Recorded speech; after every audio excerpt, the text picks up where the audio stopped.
السلام علیکم عزیز طلباء و طالبات، میں پروفیسر محمد شبیر زمانی آن لائن لیکچرز کے ساتھ میرزا خان داغ دہلوی کی دوسری غزل کے ساتھ آپ کے روبرو ہوں۔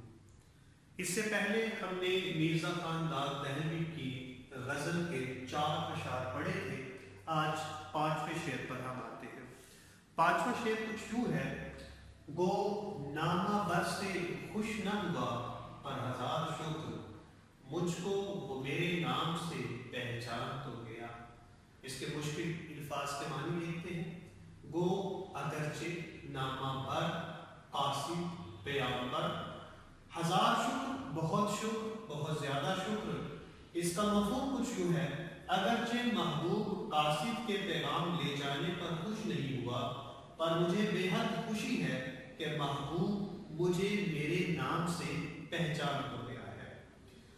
اب ہم ذرا اس کے نکات دیکھ لیتے ہیں جو اس میں بیان کیے جا سکتے ہیں۔ اس میں پہلا نقطہ جو ہے وہ ہے محبوب عاشق کی محبت سے بے خبر۔ عاشق حال ہی محبوب کے روبرو کہنے سے قاصر۔ نامہ بر کا انتخاب، محبوب کی برہمی، نامہ بر کو لام تانا، خط کو نظر آتش نہ کرنا، نہ پھاڑنا، اور عاشق کے لیے مقام اطمینان، نام سے پہچانے جانے پر اظہار خوشی۔ اس تشریح طلب شعر میں شاعر میرزا خان داغ دہلوی ایک صورتحال کو بیان کرتے ہیں، اور وہ صورتحال کیا ہے؟ وہ یہ ہے کہ عاشق بیچارہ اپنے دل کی بات اپنے محبوب کے روبرو بیان کرنے سے قاصر ہے۔ یہ مرحلہ ایک عاشق کے لیے واقعی بہت زیادہ مشکل ہوتا ہے۔ وہ کئی خدشات دل میں رکھتا ہے اور محبوب کے روبرو جا کر حال دل بیان کرنے سے ڈرتا رہتا ہے۔ اس کے دل میں یہ خدشہ ہوتا ہے کہ اگر محبوب کے روبرو گیا، حال دل کہا، تو کہیں وہ برہم نہ ہو جائے، کہیں وہ قطع تعلق کا اعلان ہی نہ کرتے، تو پھر کیا بنے گا؟ اس کے دل میں یہ بھی خدشہ ہوتا ہے کہ اگر محبوب کے روبرو بات کرتے ہوئے کسی تیسرے نے سن لیا تو محبوب کو بہو رسوا ہی نہ ہو جائے۔ اس کے دل میں یہ بھی خدشہ ہوتا ہے کہ محبوب کے روبرو جا کر جب حال دل بیان کرنے لگوں گا تو معلوم نہیں کہ اس کے حسن کی تاب بھی لا سکوں گا کہ نہیں، دل کی یہ بات کہہ سکوں گا بھی کہ نہیں۔ تو یہ تمام خدشات اسے محبوب کے روبرو حال دل بیان کرنے سے روکے رکھتے ہیں۔ شاعر نے بھی ایسے کئی جتن کیے، لیکن ہر دفعہ جب ناکام ہوا تو پھر وہ اردو شاعری کے ایک روایتی کردار جو کہ نامہ بر ہے اس کی طرف بڑھا۔ یاد رکھیے عزیز طلباء و طالبات کہ یہ جو نامہ بر کا کردار ہے یہ اردو شاعری میں خصوصاً عشق کے بیانیہ میں بہت جاندار کردار ہے۔ اس کے ساتھ ایک روایت منسلک ہے، اور وہ روایت خط کی ہے، وہ روایت چٹھی کی ہے، وہ روایت پیغام لے جانے کی ہے، کہ بہت دیر تک لوگوں کے درمیان یہ ڈاکیا، یہ قاصد، یہ نامہ بر ہی پیغام رسانی کا ذریعہ رہا۔ تو شاعر بھی کہتا ہے کہ میں نے اپنے دل کا احوال اپنے محبوب تک پہنچانے کے لیے پیغمبر کی خدمات لے لی۔ اب پیغمبر جب میرا حال دل ایک خط پر تحریر کر کے اس کے روبرو لے گیا تو وہی ہوا جس کا خدشہ تھا۔ کیا ہوا کہ محبوب بہت زیادہ غصے میں آیا۔ اس نے نامہ بر پر ظاہر کر دیا کہ جو تم خط لے کر آئے ہو میرے کسی کام کا نہیں ہے۔ اس نے نہ صرف نامہ بر سے خط لے کر اظہار برہمی کیا، بلکہ نامہ بر نے بتایا کہ اس کو خوب رسوا بھی کیا گیا، اس کی خوب تذلیل بھی ہوئی۔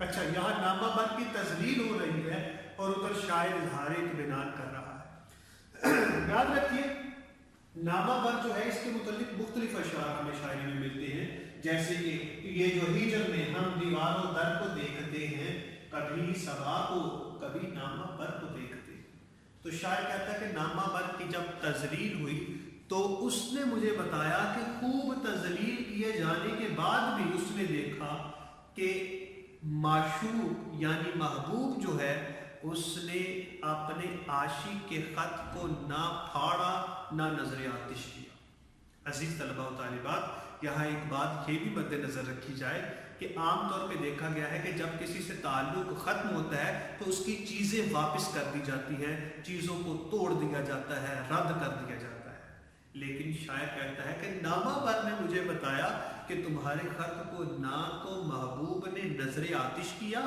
اور نہ ہی اس کے ٹکڑے ٹکڑے کیے۔ یہ ایک اطمینان ہے جو شاعر کو نصیب ہوا۔ وہ کہتا ہے کہ ابھی تک جو میں یک طرفہ محبت میں مبتلا تھا، میرا محبوب میرا نام بھی نہیں جانتا تھا، اب اتنا ضرور ہوا ہے کہ اس خط کے ذریعے میرا نام بھی اس تک پہنچ گیا ہے، اور وہ خط اس نے پھاڑا بھی نہیں، نظر آتش بھی نہیں کیا، اپنے پاس محفوظ رکھ لیا ہے۔ تو اب چاہے مجھ سے وہ قطع تعلق کرے، چاہے جو بھی ہو، میں نے اپنے دل کی بات اس تک پہنچا دی ہے۔ جو چنگاری یہاں دل میں روشن تھی، اس دل میں بھی روشن کر دی ہے۔ وہ ہے نا، قطع نہ کیجئے تعلق ہم سے، کچھ نہیں ہے تو عداوت ہی سے۔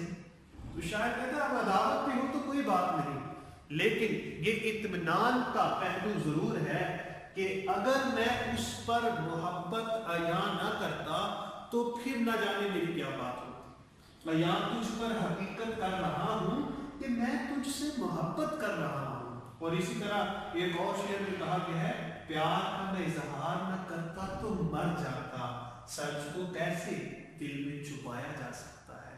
تو شاید مرزا خان داغ دہلوی بڑے دلچسپ انداز میں یہاں بیان کرتے ہیں کہ محبوب نے اگر اس کے خط کو نہ نظر آتش کیا ہے، نہ اس کو پھاڑا ہے، تو پھر یہ اظہار اطمینان مجھ پر کھلا ہے کہ اب محبوب کہیں نہ کہیں دل میں تھوڑی بہت محبت رکھتا ہے، وہ مجھے میرے نام سے اب جان بھی گیا ہے، اور اب اس کی طرف میری محبت کا پیغام پہنچ بھی گیا ہے۔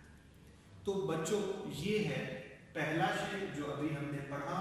اب ہم آتے ہیں دوسرے شعر کی طرف۔ دوسرا شعر ہے، بزم عدو میں صورت پروانہ دل میرا، بزم عدو میں صورت پروانہ دل میرا، گو رشک سے جلا تیرے قربان ہو گیا۔ اب ہم یہاں معنی بھی دیکھ لیتے ہیں۔ بزم کہتے ہیں محفل کو، اور عدو دشمن۔ عدو کا لفظ دشمن کے معنی میں تو آتا ہے، لیکن یہ شاعری میں رقیب کے لیے استعمال ہوتا ہے۔ اب یہاں ہمیں یہ بھی دیکھ لینا چاہیے رقیب کیا ہے۔ عشق کے بیانیے میں، کلاسیکی شاعری میں جو مختلف کردار آتے ہیں، ان میں ایک کردار رقیب کا، عدو کا بھی ہے۔ عاشق کے علاوہ جو دوسرا محبوب کو چاہتا ہے وہ عدو ہے، وہ رقیب ہے۔ تو یہاں عدو مطلب رقیب۔ صورت پروانہ، پروانے کی صورت، پروانہ پتنگ کا جو شمع کے اوپر منڈلاتا رہتا ہے۔ گو اگرچہ رشک سے جلا، ناز سے جلا، تیرے قربان ہو گیا، تجھ پر نثار تو ہو گیا۔ اے میرے محبوب، رقیب کی محفل میں تجھے دیکھ کر، محفل میں تجھے دیکھ کر میرا دل جل بھن گیا، لیکن اطمینان یہ ہے اگرچہ رشک سے جلا ہے، تجھ پر قربان تو ہوا ہے۔ بڑا دلچسپ پہلو یہاں بھی بیان کیا گیا ہے۔ یہاں مختلف نگار پہ ہم بات کر لیتے ہیں۔ محبوب کی بے رخی کا پہلو، محب، محبوب اور رقیب کی مصنف۔ محبوب کی محفل رقیب میں نظر التفات عاشق کے لیے جان لیوا بن سکے۔ محبوب کے لیے شم کا پنایا اور عاشق کا دل پروانے کی صورت۔ رقیب کی قسمت پر ناز، محبوب پر جان نثار کرنا عاشقوں کا ترا امتیاز۔ اب ذرا ہم اس کی تشریح کی طرف آتے ہیں۔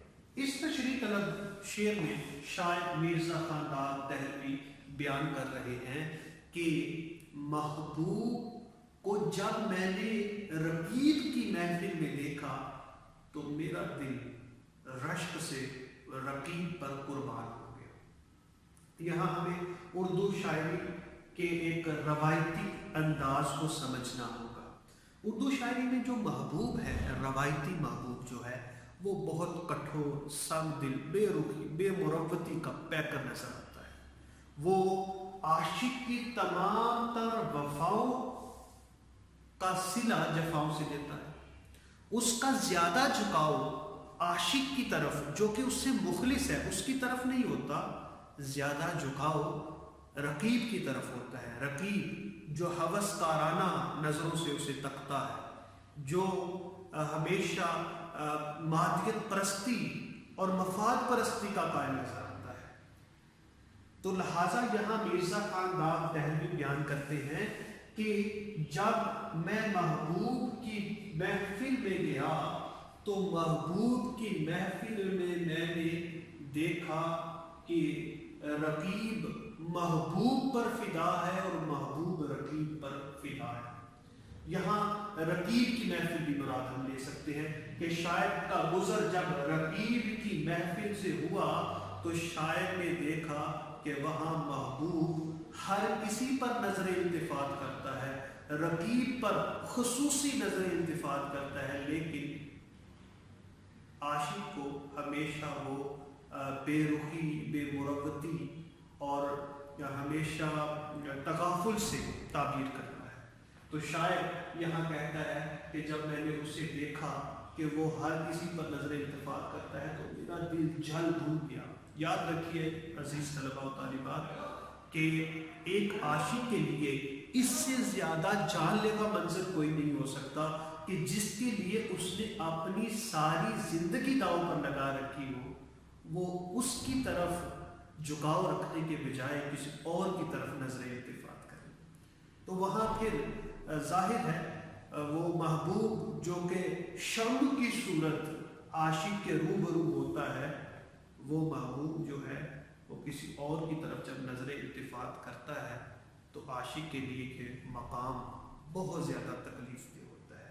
تو شاعر کہتا ہے کہ محبوب کو میں نے جب رقیب کی محفل میں دیکھا تو منظر ایسا تھا کہ جیسے محبوب کوئی شمع ہے جس کے ارد گرد پروانے منڈلا رہے ہیں. محبوب مرکزی نگاہ بنا بیٹھا ہوا تھا، محفل کی شمع بنے بیٹھا تھا اور اس کی کرنیں یعنی اس کی جو نظر التفات ہے وہ ہر کسی کی طرف پڑ رہی تھی.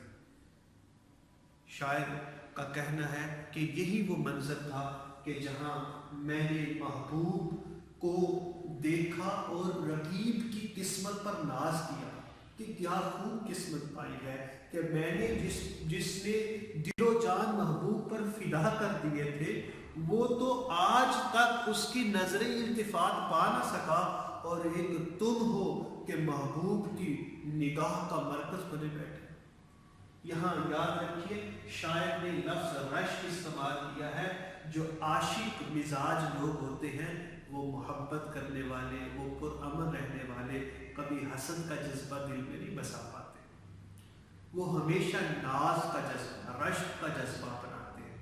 حسد میں کسی کو نقصان پہنچانے کا پہلو نکلتا ہے، ناز میں کسی کا نقصان نہیں سوچا جاتا.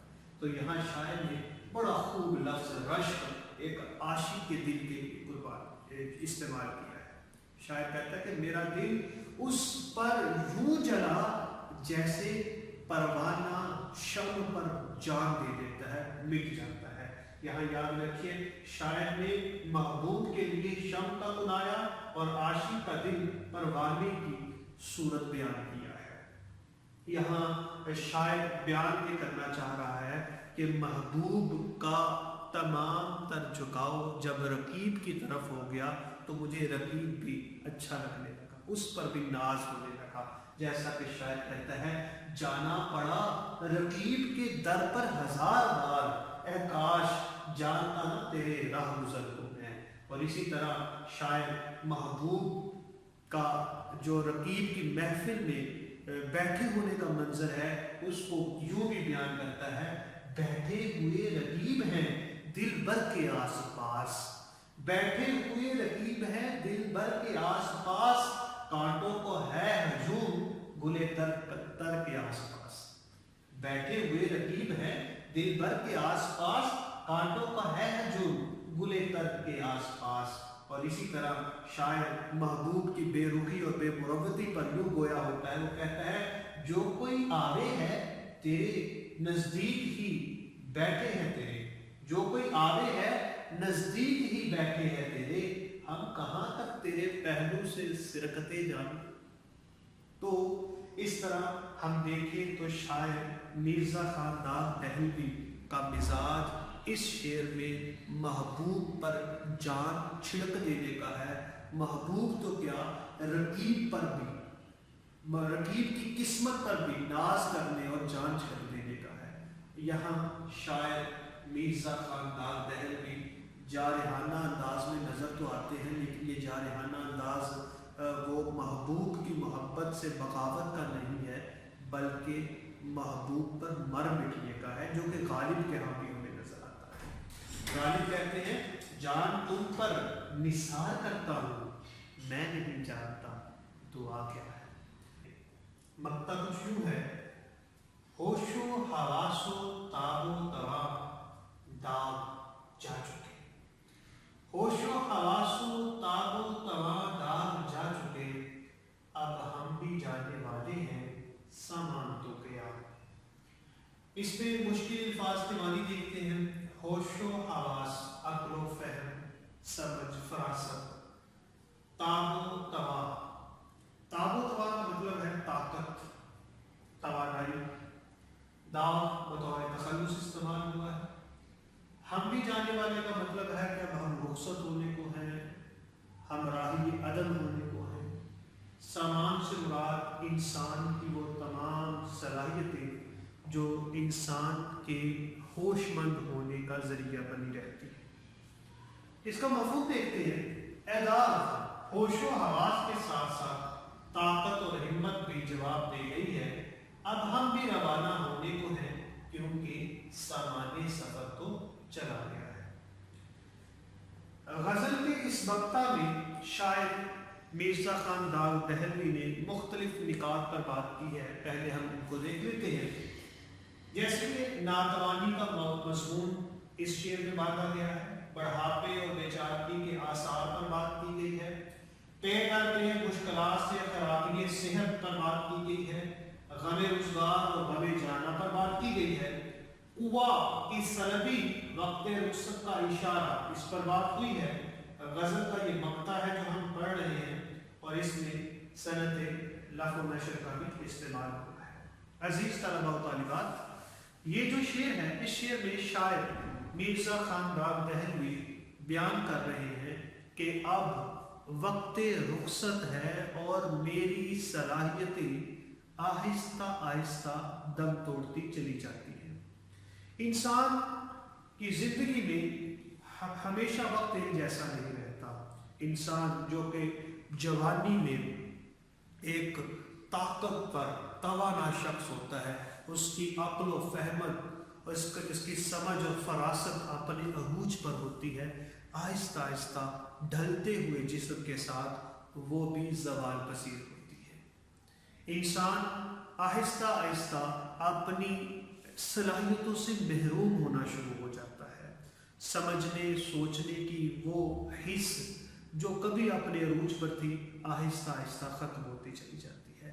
پہلے سے وہ نگاہ نہیں رہتی، بینائی بھی کمزور ہو جاتی ہے، ہاتھوں میں لرزش آ جاتی ہے، اور دیکھتے ہی دیکھتے انسان جو ہے وہ راہی عدم ہو جاتا ہے۔ جیسا کہ غالب نے کہا تھا، مزمحل ہو گئے قوا غالب، وہ عناصر میں اعتدال کہاں۔ اب سوال یہ ہے کہ وہ کون سی وجوہات ہیں جن کی وجہ سے انسان آہستہ آہستہ ان صلاحیتوں سے محروم ہو جاتا ہے۔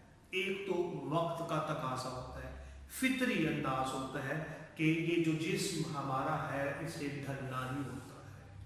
یہ جو ایک پورا سلسلہ ہے کہ انسان کی پیدائش سے لے کر پہلے بچپن ہے، پھر لڑکپن ہے، پھر جوانی ہے، اور جوانی سے بڑھاپا ہے، اور پھر سفر آخرت ہے، یہ ایک سلسلہ تو ہے، یہ تو ماننے میں آتا ہے، لیکن اس کے ساتھ اور بھی کئی وجوہات ہیں جو انسان کی ان صلاحیتوں سے محرومی کی وجہ بن سکتی ہے۔ اس میں انسان کی زندگی کے حالات ہو سکتے ہیں، پے در پہ انسان پر کئی مشکلات کے پہاڑ ٹوٹتے ہیں، کئی مسائل آتے ہیں۔ ڈاک دہلوی کے ساتھ بھی یقیناً ایسا رہا ہے۔ اور اس کے ساتھ ساتھ پھر ایک بات اور بھی ہے، اور وہ ہے عشق۔ یاد رکھیے، اردو شاعری میں عاشق کا کردار ظلم و ستم سہتا ہوا، مصائب در مصائب برداشت کرتا ہوا دکھائی دیتا ہے۔ یہ مسائل اس پر گویا غموں کے پہاڑ بن کر ٹوٹتے ہیں، جس سے عاشق سوختہ جا ہو جاتا ہے، قریب المرگ ہو جاتا ہے۔ جیسے کہ میر نے کہا تھا، وہ کہتے ہیں رہتا ہوں سدا مرنے کے نزدیک ہی اب میر، اس جاں کے دشمن سے بھلا یار ہوا گیا۔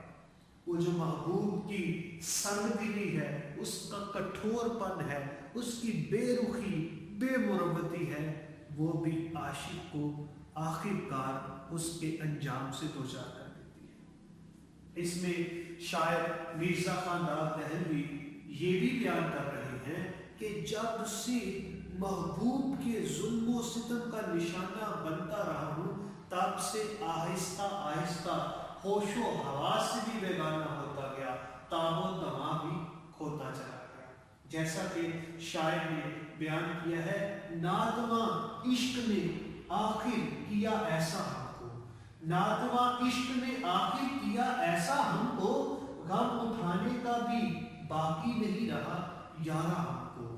کہ یہ جو انسان کی صلاحیتیں ہوتی ہیں، یہ بھی آخر کوئی حد رکھتی ہے کہ جب انسان پے در پہ غموں کے نیچے دبتا چلا جائے تو پھر اس کی ہمت بھی جواب دے جاتی ہے، وہ رنگ و روپ پہلے جیسا نہیں رہتا ہے۔ ایک فطری معاملہ ہے، وہ پہلے جیسی تابانیاں نہیں رہتی ہے، رخشندگی نہیں رہتی ہے، چہرے کی رونق جاتی رہتی ہے۔ یہ سننے کی صلاحیتیں، یہ دیکھنے کی صلاحیتیں، یہ سوچنے سمجھنے کی صلاحیتیں بھی آخر کا دم توڑتی چلی جاتی ہیں۔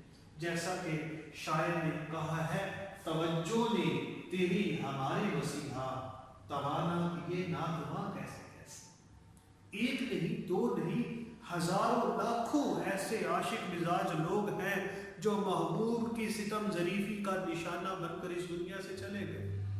تو مرزا خان داد دہلوی بھی اس شعر میں کچھ اسی طرح کی بات کرتے ہیں۔ وہ کہتے ہیں کہ اے داغ، اب تم دنیا سے رخصت ہونے والے ہو، تم نے زمانے کے مسائل بھی سہ لیے، محبوب کا ستم بھی برداشت کر لیا، اب اور کتنا؟ اب وہ عناصر میں اعتدال نہیں رہا، اب وہ جوانی نہیں رہی، اب وہ جوانی کی باتیں نہیں رہی، اب وہ تمام تر صلاحیتیں جو اس زندگی میں تمہارا ذات راہ تھا، وہ ایک ایک کر کے تم سے جدا ہوتی چلی جا رہی ہے۔ کہ اب وہ فہم و فراست تم میں نہیں رہی، اب وہ طاقت و توانائی تم میں نہیں رہی، وہ دیکھنے کی صلاحیت تم میں نہیں رہی، وہ سننے کی صلاحیت تم میں نہیں رہی، ہاتھوں میں لرزہ ہے، زبان لرزیدہ ہے، وہ معاملات اب نہیں رہے۔ تو گویا اے داغ، تمہارا سامان سفر اب چلا گیا۔ یہ اس بات کا اشارہ ہے کہ اب تم بھی بہت جلد راہ ادب ہوگے۔ تو گویا اس شعر میں عزیز طلباء و طالبات، داد دہلوی نے اپنے انجام کی طرف اشارہ کیا ہے، اور اس نے کہا ہے کہ جب انسان کا آخری وقت آتا ہے تو وہ اپنی ان صلاحیتوں سے پہلے ہی محروم ہو چکا ہوتا ہے جو صلاحیتیں اس کے زندہ ہونے کا ثبوت ہوتی ہیں۔ عزیز طلباء و طالبات، امید کرتا ہوں کہ آپ کو غزل نمبر 2 از داد دہلوی پوری طرح سمجھ آئی ہوگی۔ میری دعا ہے کہ اللہ تعالیٰ آپ کا حامی و ناصر ہو۔ انشاءاللہ ہم اگلے لیکچر کے ساتھ حاضر ہوں گے، تب تک کے لیے اللہ کی